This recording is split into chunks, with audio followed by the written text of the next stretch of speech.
Vous avez affirmé que vous étiez capable de ramasser plein de choses avec vos doigts de pied. Vous avez cassé des gueules. Qu'est-ce que vous pensez de votre propre voix? Vous avez une annonce de téléphone portable. Vous laissez des vocaux, vous, ou pas? Est-ce que vous avez déjà été jalouse du succès d'un ami? Sincèrement. Oui, oui, sincèrement. D'un ami, non. D'un ennemi, oui.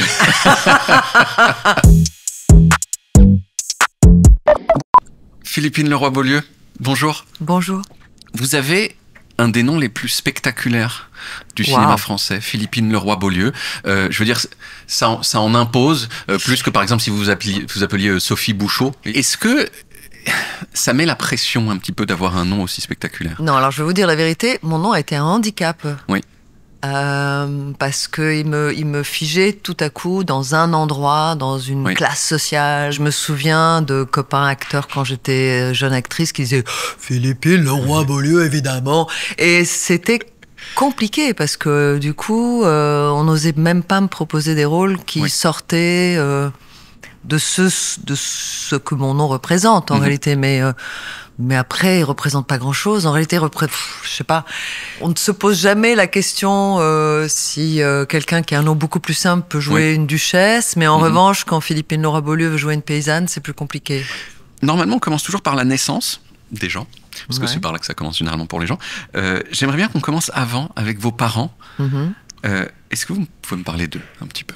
Alors, j'ai un père qui donc s'appelle Philippe Leroy-Beaulieu, donc exactement comme moi,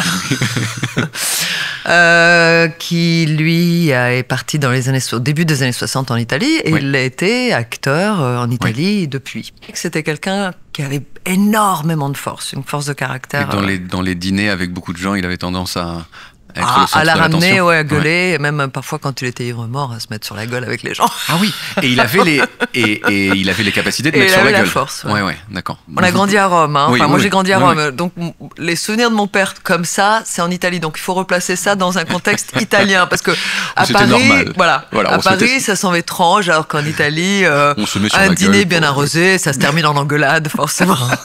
Et on bagarre éventuellement. Et on se bagarre éventuellement, voilà. Et votre mère? Et ma mère, elle, est issue d'une famille qui est originaire d'Algérie, enfin française d'Algérie, depuis 3-4 générations avant elle, qui a grandi en Algérie, qui est arrivée en France quand elle avait 18 ans, au moment de l'indépendance de l'Algérie, et puis une très belle femme, très frivole, très sensible, très vulnérable, très folle, qui est tombée folle amoureuse de mon père. Mais tout de suite, comme ça. Ils se sont rencontrés comme ça? Ils se sont rencontrés à travers des amis communs, et puis ça a été un vrai coup de foudre. Mais quand même un petit déracinement, quitter le pays où on a grandi jusqu'à 18 ans et ne plus jamais y revenir. Gros déracinement pour ma mère, mais gros déracinement pour moi aussi, puisque moi je suis partie d'Italie quand j'avais 11 ans, à la suite du divorce de mes parents, donc dans des conditions un petit peu dures, et je me suis sentie déracinée pendant très très longtemps. Vous êtes né à Boulogne-Billancourt, si je me trompe pas. Vous êtes né à Boulogne-Billancourt, ce qui est bien, mais effectivement ensuite vous avez grandi à Rome, ce qui dans l'imaginaire collectif est mieux que Boulogne-Billancourt. Beaucoup mieux. Est-ce que vous avez des souvenirs précis de vos années de petite fille à Rome, ou même un souvenir précis de ces années-là? J'ai plein de souvenirs. J'ai des souvenirs de... Ma mère avait une coccinelle décapotable qu'on décapotait, et on était toujours tous les gosses étaient sur la capote en train de rouler dans Rome à toute vitesse, qu'on pourrait plus jamais faire aujourd'hui. C'est-à-dire assis sans ceinture derrière. Ah oui, non, mais bien sûr, la ceinture, ça n'existait absolument pas. C'est un truc... c'est l'invention moderne. Il y avait des grandes tablées à Trastevere et on déjeunait tous ensemble le dimanche avec les copains de mes parents, et les gosses couraient partout dans toutes les ruelles à côté. On revenait juste pour manger 3 pâtes et puis on repartait en courant. Enfin, c'était ça l'ambiance. C'était très vivant. Très très vivant. Et donc vous êtes allé à l'école maternelle et à l'école primaire à Rome. Est-ce que vous avez des souvenirs de l'école à Rome? Alors l'école primaire, c'était une école en tablier. Parce qu'il y avait le tablier blanc avec un nœud bleu pour les filles, tablier bleu avec un nœud blanc pour les garçons. J'ai des photos de classe de moi. Donc des uniformes, mais... Non, c'est juste un tablier. Juste un tablier, d'accord. C'est juste, on était habillés comme on voulait, mais on se mettait un tablier pour aller à l'école. C'était finalement pas mal, parce que tout le monde était pareil à l'école. Souvenir des morceaux de pizza blanche qu'on achetait comme ça, pour 100 lire, c'est-à-dire l'équivalent, je sais pas, de 3 centimes aujourd'hui, qu'on pliait, qu'on mettait dans le cartable dans un papier gras. Et c'était notre goûter. Des souvenirs carnaval où tout le monde se déguisait pour aller à l'école et les déguisements étaient quand même dingues. Le carnaval est très fêté en Italie. Est-ce que vous aviez un petit ami en maternelle ou en primaire? J'ai commencé très tôt. Oui, un petit ami italien en primaire. Ah, mais j'ai commencé très tôt à avoir des amoureux. J'ai commencé à 5 ans. À 5 ans? Alors, comment il s'appelait? J'étais folle amoureuse d'un garçon qui s'appelait Alessandro. Ouais. Et de toutes mes copines, parce qu'on était 3 à être amoureuses de lui. Oui. Et c'est moi qui ai réussi à l'embrasser. Je n'étais pas peu fière. Sur la Oui, mais c'était pas... C'était pas avec la langue. C'était un baiser un peu chaste, mais quand même, 5 ans, j'avais réussi à lui faire un baiser sur la bouche. On appelait ça un smack quand moi j'étais petit. Ouais, nous, je sais pas comment. Un bacio. Un bacio, tout simplement, quoi. Tout simplement. Et donc c'est vous qui avez eu Alessandro. Vous avez gagné. Ouais, j'avais gagné Alessandro. Et il était comment, Alessandro? Ouais, il était magnifique. Parce qu'on imagine quand même, il devait avoir 5 ans, donc, mais ténébreux quand même, déjà à 5 ans. Ah ouais, non, il était assez fort. Je me souviens de lui avec les cheveux châtains, très courts, et il avait une belle gueule bien... ciselée. Bien ciselée. Oui. Ah non, c'était un peu le tombeur de la classe. Ouais. Et qu'est-ce qui est devenu Alessandro après? Aucune idée. Vous savez plus où il est? Non, il avait un nom génial, il s'appelait Alessandro Manzoni. Manzoni, c'est très beau. Et il s'appelait comme ça. Ouais. Vraiment italien jusqu'à la moelle, quoi. Je les aime pas trop, ces gens-là, globalement. Ils partent avec une sorte d'avantage. Ils partent avec un avantage, assez désagréable. Je suis d'accord, les Italiens, oui. Est-ce que vous étiez bonne élève? Quand j'étais petite, oui. C'est quand je suis arrivée à Paris que je suis devenue mauvaise élève. Et vous vous souvenez de quels étaient les bons élèves, enfin les meilleurs, les rivaux à l'école qui étaient les meilleurs élèves? On n'avait pas ce rapport du tout. J'avais été à l'école Montessori, donc ça nous apprend exactement l'inverse. Oui, c'est ça. C'est-à-dire pas de concurrence, chacun est le meilleur dans quelque chose. On est tous égaux ou pas, mais on se débrouille chacun avec son truc. Non, on n'était pas là-dedans.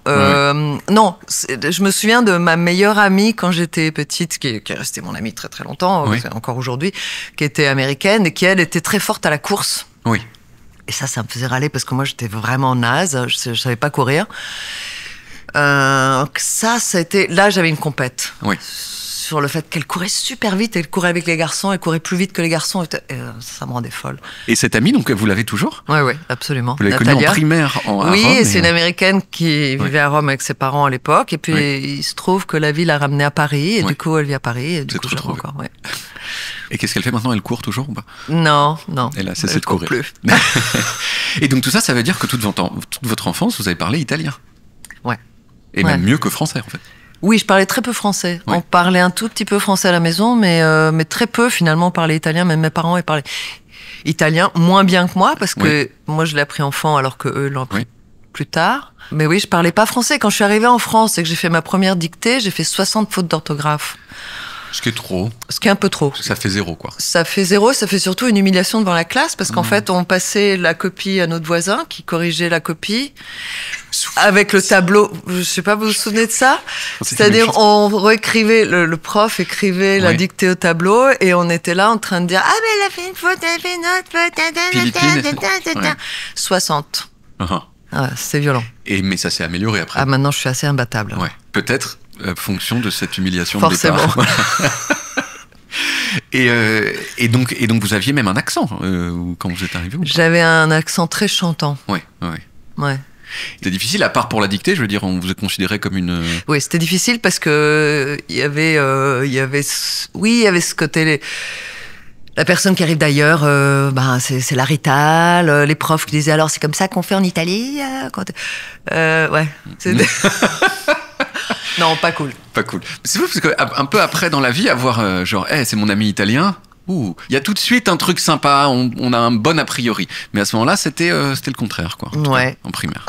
En primaire, c'était ou quand je suis arrivée, même au collège en France, c'est pas cool. C'est là où c'était pas cool du tout. Oui, mais bien sûr, puisque je suis arrivée en 6e en France, donc là, c'était pas cool du tout. Donc au collège, alors pour beaucoup de gens, c'est un moment assez crucial parce que c'est un moment de violence sociale très très forte, avec une hiérarchie entre les cools et les pas cools, les populaires et les pas populaires, qui est très violente et qui peut marquer des gens pour toute leur vie. Est-ce que vous avez senti cette hiérarchie quand vous étiez au collège? Et si oui, où vous vous situiez dans cette hiérarchie du cool? Non, j'étais pas la cool, justement. Quand j'étais au collège, j'étais celle qui était pointée du doigt vachement parce que je venais d'Italie. D'accord, Donc, en fait, j'étais pas du tout la cool. En plus, j'avais c'est pas simplement la langue, etc. Et le problème, c'est un problème culturel. Je parlais avec mes mains, on disait le roi Beaulieu les mains sous les fesses, donc j'arrivais plus à parler, je me mettais comme ça. Là, je suis en train de faire la victime à mort. Mais en fait... Mais quand en italien, les sons ne sortent plus quand on... Ils sortent plus quand on peut pas parler avec les mains. Et puis, il y avait toute une manière de faire, que je touchais beaucoup les gens, je les embrassais beaucoup, etc. Oui. C'était très difficile à accepter pour les Parisiens. Enfin, il y avait quelque chose... Non, c'était pas très... Bon, après, c'est pas grave. Hein. Oui, c'est pas non plus... Mais quand même, 1 an de pensionnat... Normalement, c'est une punition, le pensionnat. Non, là, c'était génial. Là, c'était génial. L'école américaine à Rome, c'était génial. Mais sans les parents. Mais c'est ça qui était génial. Ah ouais. Et quel... C'était bien d'être un petit peu loin de Philippe. Ah non, mais c'est... Non, mes parents, c'est des gens que j'adore, mais c'est pas des gens faciles. Donc, c'est trop génial. Et donc, quel âge, le pensionnat ? 13 ans. 13 ans. Ouais. Et donc là, Rome, non, là, c'était la liberté totale. L'école américaine, c'est on vous apprend la responsabilité, c'est on revient à ce qu'on nous apprenait à Montessori quand j'étais toute petite. Donc, on vous apprend la responsabilité. Donc, en fait, il y avait des trucs du style, après les cours, tu veux sortir, ok, il y a un espèce de casier avec des fiches, avec ton nom. Donc, tu sors le truc, tu mets, je sors à telle heure, je vais à tel endroit, je reviens à telle heure, et on le met dans le casier d'à côté. Et on sortait. Personne ne nous contrôlait. Mm-hmm. Et on devait, évidemment, à l'heure à laquelle c'est marqué, il faut rentrer, parce que si on rentre pas à cette heure-là, là, effectivement, on a une punition. Mais on va où on veut. Oui. Donc c'est assez génial. Et on fait confiance aussi. Et on fait confiance aux enfants, ce qui est super, parce que, effectivement, les enfants se responsabilisent. Et ça, je l'avais vécu avec énormément de plaisir. J'avais trouvé ça génial. Mm-hmm. Et qui était un peu l'inverse d'une pédagogie beaucoup plus restrictive, parisienne, française. Et là, c'est vraiment une pédagogie de la responsabilisation. Ouais. Puis, après, en plus, on est libre de faire plein de conneries aussi. Donc, c'est ça qui est génial aussi. Hein. D'ailleurs, oui, est-ce que vous c'est l'âge où il faut faire les conneries, quand même. Alors, qu'est-ce que vous faisiez comme conneries non, je peux pas le dire au micro. Une moins grave. Ah bah non, c'est que très grave. Que très grave. Mais vous faisiez donc des choses interdites quand même dans ces années. Bah oui, bien sûr. Ouais. Mais donc, bien sûr. Mais pas des choses terribles tout de même. Ça dépend de ce qui est terrible à 13 ans, je sais pas, mais bon. Oui, est-ce qu'un assassinat finalement? Non, un assassinat, non. Pas d'assassinat. Non, j'ai jamais fait du mal à qui que ce soit. Oui. Peut-être à moi, un peu, mais pas aux autres. D'accord. Mention au bac ou pas? Assez bien. Assez bien. Bon. Mais une mention assez bien dans ces années-là, ça vaut les félicitations du jury aujourd'hui. Peut-être. Ouais. Il y a une différence de niveau. Oui, il y a une petite différence de niveau quand même. Voilà. Donc assez bien, c'était super. C'était bien. Et ensuite, fac de lettres, c'est ça? Ouais, mais alors ça, c'était vraiment typiquement le genre de truc qu'on fait pour faire plaisir à maman. Ah oui. Qui dit non, tu vas pas être actrice. On avait soupé avec mon père, elle voulait pas. Et tu vas pas être actrice. Blablabla. Donc, oui, d'accord, je m'inscris en licence de lettres, mais en réalité, très vite, j'ai trouvé un prof dans une UV de littérature italienne qui montait des pièces de Goldoni, de Pirandello, etc. J'ai commencé à prendre la tangente et à la fin de la première année, j'étais sur scène à l'Institut italien de culturel italien où on avait monté un Goldoni. Voilà, et après j'ai arrêté. Enfin, ma mère, elle a compris que c'était pas la peine. Mais, Et pourquoi est-ce que vos parents, ils voulaient pas que vous soyez... Non, pas mes parents, ma mère. Ah, votre mère. Ma mère. Et pourquoi? Est-ce que c'était pour une sorte d'image un peu 19e siècle de l'actrice qui est un peu les filles aux mœurs légères, ou alors c'est parce que c'est très incertain comme... Non, elle avait vécu avec mon père qui était acteur, elle jugeait que c'était pas forcément une bonne idée. On n'a jamais creusé la question ensemble. Oui. Pourquoi tu voulais pas que je sois actrice? Jamais. Je crois que voilà, elle s'est dit que c'était peut-être pas une super idée, ayant vu mon père traverser certaines choses. Je peux comprendre. Hein. Et quand le succès est venu, est-ce qu'elle a changé d'avis? Pas forcément. Non. Ah oui. Non, elle était assez dure. Je maintiens que c'était une connerie. Voilà. Mais je suis nommé au César. J'en ai rien. Non, j'en ai rien à foutre. Voilà. Mais vous avez commencé à travailler très tôt aussi, non? Ouais. À quel âge? À 18 ans. Ouais.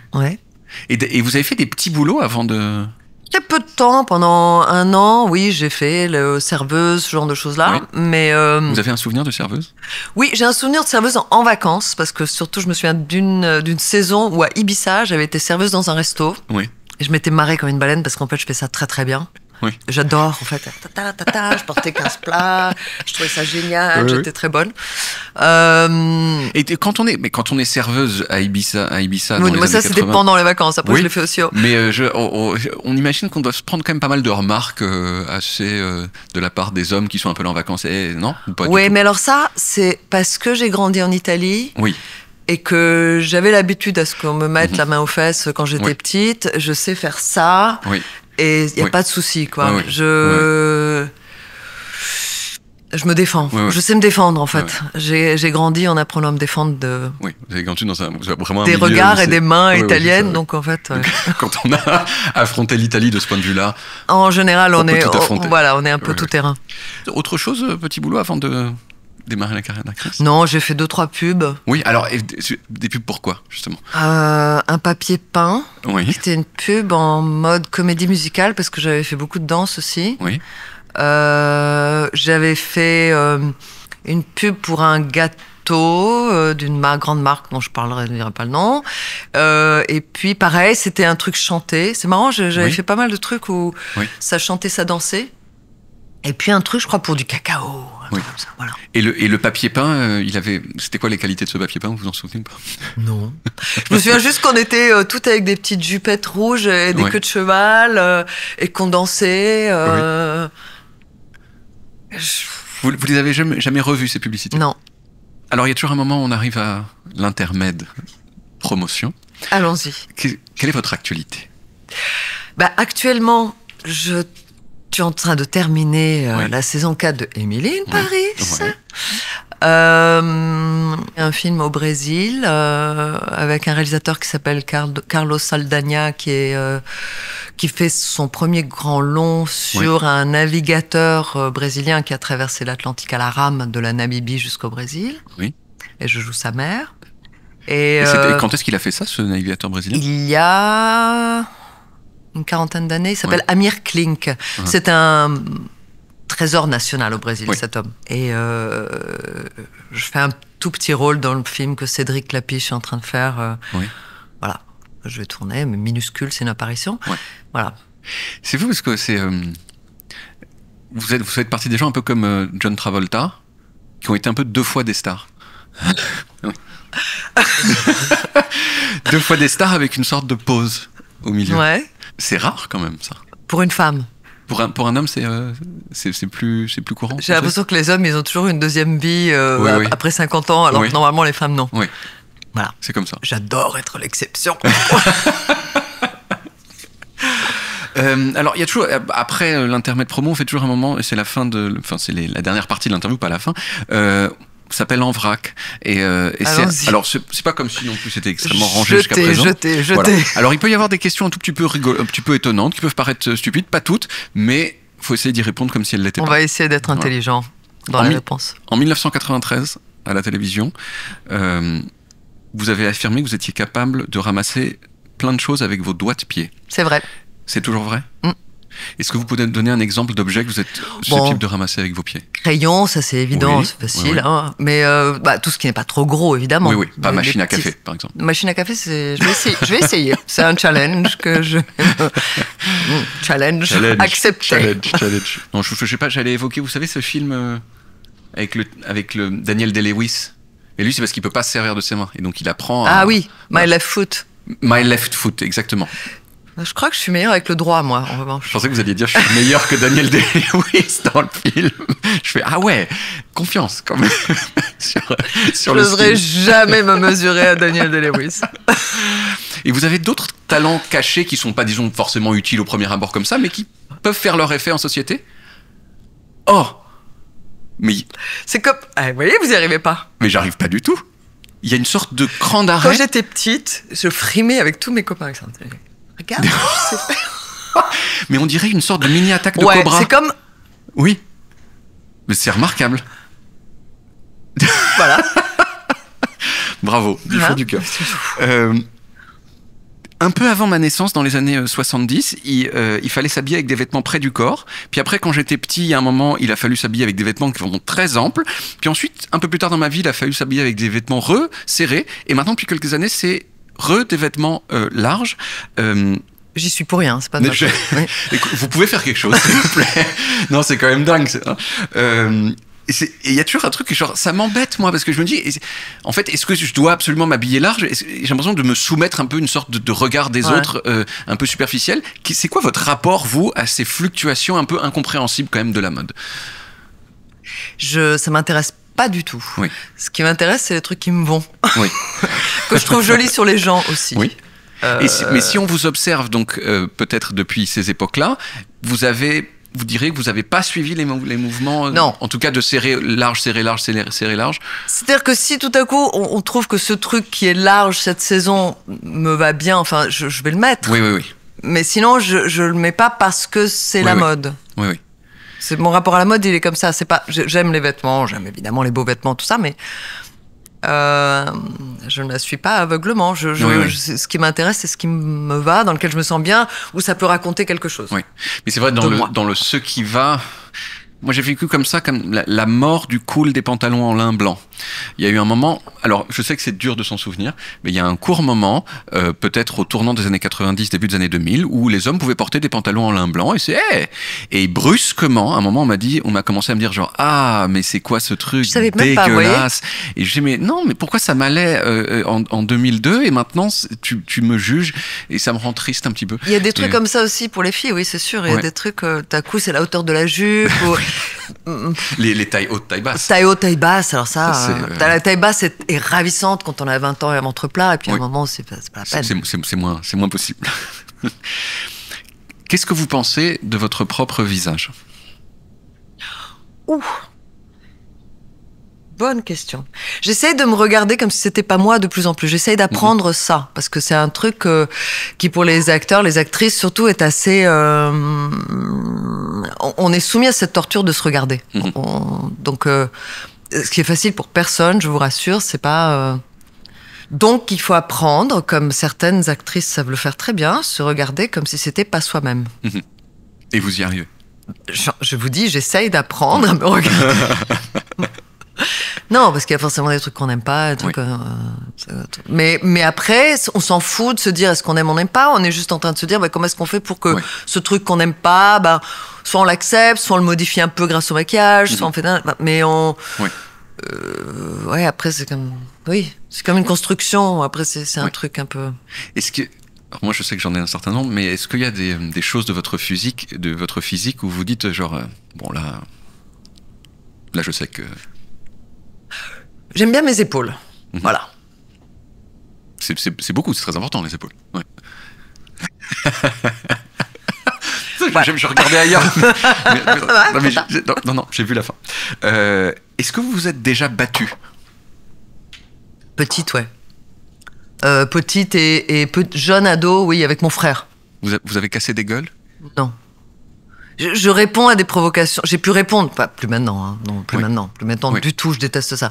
Mais quand j'étais jeune ado et enfant avec mon frère, quand il me provoquait, je répondais, ouais. Mais vous vous souvenez d'un exemple en particulier d'un moment où vous avez tapé sur votre frère?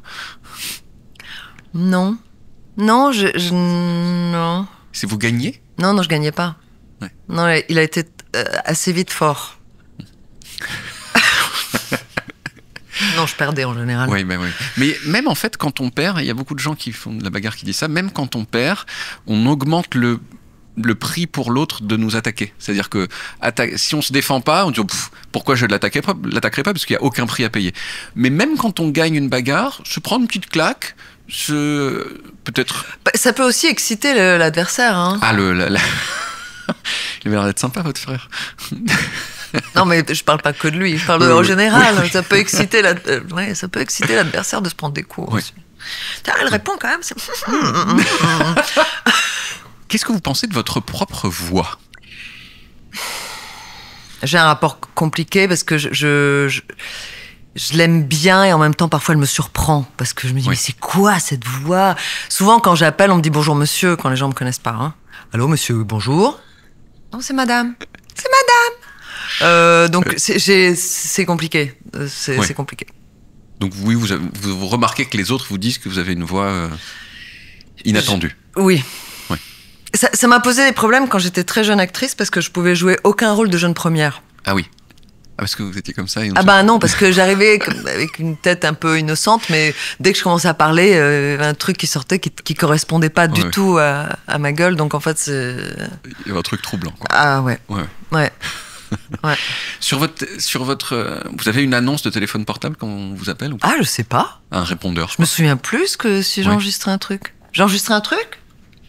Mais peut-être. Est-ce que quelqu'un peut appeler Philippine et voir ce que ça donne? Voilà, j'ai peur d'un coup, là. Ça doit être un truc très vieux, parce que je m'en souviens pas du tout. Messagerie Orange, bonjour. Non, c'est pas moi, je parle pas comme ça. Non. Messagerie Orange, bonjour. Non, mais non, voilà. Eh bien, écoutez, Philippine, c'est nous, on est dans l'émission. Vous pouvez garder ce message si vous avez envie. Madame Orange, voilà. Merci beaucoup. Voilà. Oui, donc, pas de... Non, c'est pas moi, là. C'est pas vous. C'est pas vous. Mais de toute façon, on laisse de moins en moins de messages sur les répondeurs. Oui, c'est ça. On s'envoie des textos. Non. Vous laissez des vocaux, vous, ou pas? Oui. Ouais. J'adore ça. Ouais. En réalité, texter, c'est trop long. Souvent, on a des choses à dire. Il faut parler, c'est plus Il y a des gens qui disent que c'est une petite paresse de la part de celui qui envoie le message, c'est qu'on a moins besoin de structurer ce qu'on dit. Non, moi je pense que c'est surtout parce que parfois il y a plusieurs choses à dire et que les écrire, ça devient compliqué. Et puis en plus, j'aime bien entendre le ton de la voix, et je trouve que c'est important d'entendre le ton de la voix du message plutôt que de l'écrit, parce que parfois il peut y avoir des malentendus terribles. Surtout quand on a des choses un petit peu désagréables à dire, l'écrit... Mais même pas forcément désagréable, mais ça peut devenir désagréable si c'est pas dit avec le ton adapté. Ça devient tout à coup... Alors qu'en fait, quand on le dit avec une certaine chaleur, ça marche, parce que c'est juste un message qui veut... Vous mettez des smileys ou pas? Ouais. Trop, des fois, ou pas? J'utilise surtout les cœurs. Oui. Beaucoup les cœurs et les baisers. Voilà. Oui. Ouais, un peu trop parfois. Mais c'est aussi parce que, au lieu de dire je t'embrasse, on met plein de baisers. Oui, voilà. Mais c'est une des choses qui a explosé avec les textos. Avant, dans les lettres, on faisait pas des petits cœurs ou des aubergines. Ouais, ou tout ça. Maintenant, en fait, comme... Des aubergines, vous les utilisez pourquoi, en fait? Alors moi, personnellement, je n'utilise pas les aubergines, mais... Non, mais j'aimerais savoir. Il y a une signification qui a fini par... sur laquelle on a fini par s'accorder sur l'aubergine, c'est un truc un peu équivoque, c'est genre... Hey, ce soir... ce soir, aubergine. Ce soir, aubergine, par exemple. Voilà. Mais sympa comme manière de dire les trucs. Oui, c'est vrai. Mais il y a que... Ce soir, aubergine. D'ailleurs, à mon sens, il n'y a que ce légume-là qui a donné lieu à... Pas la carotte, par exemple. Pas la carotte. Pas la courgette, pas la carotte, mais juste l'aubergine. Même des choses un petit peu de betterave. Bon, je sais pas, mais ceci dit, une betterave, c'est pas graphique. On peut pas se rendre que ça fait juste un... Non, ça marche pas sur l'émoticon, je crois. C'est bien, on a bien dit ça. C'est important de parler de ça. C'est un sujet d'actualité. Non, mais je veux dire, c'est une des choses qui pallie l'absence de possibilité de mettre l'intonation dans les textos. C'est-à-dire qu'on n'a pas l'intonation et on dit hey, cœur. Ouais. Est-ce que vous avez déjà été jaloux du succès d'un ami? Sincèrement. Oui, sincèrement. D'un ami, non. D'un ennemi, oui. Non, d'un ami, non. Oui. D'un ami, j'ai pas souvenir. Mais de quelqu'un qui me gonfle un peu, oui, ça m'est déjà arrivé de dire putain, salope, quand même. Ouais, ça m'est arrivé. Est-ce que vous avez déjà dit à cette salope je suis trop content pour toi. Non. En fait, alors ça, en revanche, je fais pas. Ouais. C'est-à-dire que quand vous avez envie qu'elle meure, en fait. Ouais. Quand j'ai vraiment envie qu'elle meure, je dis rien parce que je suis intègre quand même. Oui. Je suis jalouse, malveillante, mais intègre. Oui. Entière dans votre malveillance. À quelle fréquence est-ce que vous pensez à la mort? Très souvent. Vous pourriez donner une petite estimation de... Très souvent. Non, peut-être pas tous les jours, même maintenant que vous m'en parlez, évidemment, je vais y penser aujourd'hui. Je prie m'excuser. Voilà. Non, mais j'y pense très souvent parce que je trouve que c'est juste une autre réalité. Je pense réellement que être en vie, c'est comme aller à l'école. Oui. Et revenir de l'autre côté pour ramener les leçons qu'on a apprises ici. Moi, je crois beaucoup au monde autre. Oui. Le monde autre existe pour moi, mais clairement. Oui. Donc, je pense à la mort comme mais Qu'est-ce que je vais ramener comme leçon Quand est-ce que je commence à bosser, en fait, après Non, l'école c'est de la maintenant que vie? je suis en train de bosser. C'est là Oui, que je mais suis à en train de l'école, vous bosser. avez dit. Donc, du coup, Je suis à l'école, là. Oui. Là, je suis à l'école. Oui. Mais le vrai travail, du coup, qu'on a après Non, à l'âge après adulte. on ramène et puis on dit ah tiens j'ai appris ça, j'ai appris ça, Oui, j'ai oui, appris ça. C'est dingue la vie quand même. Allez on va y retourner ou pas? Non, allez on réfléchit. Tu vois, On reste dans l'éternité de l'au-delà. Ouais. Putain, mais oui, mais du coup, c'est vrai que dans ce genre quand on est persuadé de ça, la pensée de la mort, elle doit être moins désagréable que pour ceux Non, qui elle sont... est juste désagréable pour les gens qui restent. En fait, Ah, oui. la chose qui peut m'émouvoir quand je pense à ma mort, c'est ma fille. Oui. Me dire j'ai pas envie de la laisser toute seule. Oui. Voilà, Oui. c'est ça. Quelle maladie incurable est-ce que vous choisiriez si vous étiez obligé d'en choisir une? Mais c'est quoi cette question? La maladie d'amour. Oh, elle est bien celle-là. C'est un petit peu une pirouette, mais c'est une belle pirouette. C'est une maladie, non? Est-ce qu'il y a des choses que vous avez faites et que vous regrettez? Oh, ben sûrement, plein. Mais aucune qui vous vient à l'esprit comme ça. Encore une fois, j'ai dû refouler tout ça, parce que les trucs qu'on regrette, on aime bien. Oui. Oh, mais si, plein. En plus, quand on est maman, il y a plein de choses qu'on a fait, on se dit si, forcément. Oui. Si, forcément. Non, mais je vais pas m'étaler. Mais si, il y a forcément plein de trucs. Je vous dis encore, en étant maman, en plus, c'est vraiment le genre de choses que... On peut s'énerver et avoir des... Qu'on des a... trucs, Oui, mais même des pourquoi j'ai... Ouais. Oui, si. Mais après, il faut se dire que la vie, c'est la vie et qu'on fait plein d'erreurs et que on est comme ça, imparfait et merveilleusement imparfait. Oui. Philippine Le Roy Beaulieu, merci beaucoup. Merci à vous. D'avoir été ici à Small Talk. Merci. À vous. Bon cet épisode il est fini. Va y avoir plein d'autres épisodes et si vous voulez être sûr d'en manquer aucun, eh bien cliquez sur le bouton qui permet de vous abonner à Small Talk. Après je sais que s'abonner c'est un choix personnel, donc je vais pas vous forcer, mais si j'étais vous, je le ferais. C'est tout ce que je dis. À dans 2 semaines, parce que c'est tous les 15 jours. Ok ?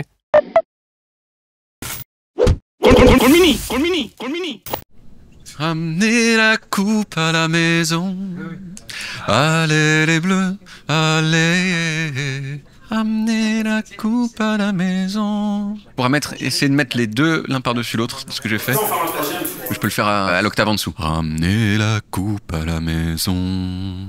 Allez les bleus, allez.